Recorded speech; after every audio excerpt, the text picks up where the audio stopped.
One advocacy group thinks that it knows the way to prevent crashes like this from happening. Team 12's William Pitts is looking deeper into the trucking companies that were involved and their safety records. We looked into the companies involved, and there are some red flags in terms of safety. And one advocacy group says they have technology they think could have prevented the whole thing. Tragic, and it should not be happening. And for Zach Cahalan, not surprising. 97% of the time, when there's an incident involving a large truck and a passenger vehicle, the deaths are going to occur in that passenger vehicle. Cahalan runs the Truck Safety Coalition. Its board is made up of people who lost loved ones in large truck crashes like the ones on I-10. They push for more safety requirements in the industry. And being a professional truck driver is a hard job, but I think the key word there is professional. This is a highly safety-sensitive function. The U.S. Department of Transportation does keep track of company safety records, so we ran the two involved in Thursday's fiery crash.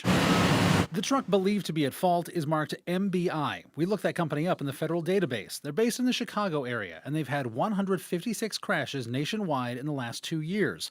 4 have been fatal, 43 have caused injuries. MBI said it had no comment today. They're still rated satisfactory in terms of safety, but the Department of Transportation also keeps records of what it calls unsafe driving. In the past 2 years, MBI drivers were found to be on their handheld phones in Arizona 8 times. There are also multiple speed violations, in some cases more than one in the same day in Arizona.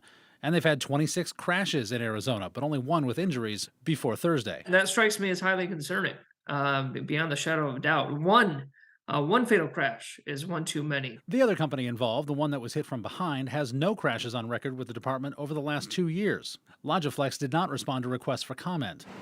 Cahalan says his group has been pushing for something that may have prevented almost all of these crashes from happening.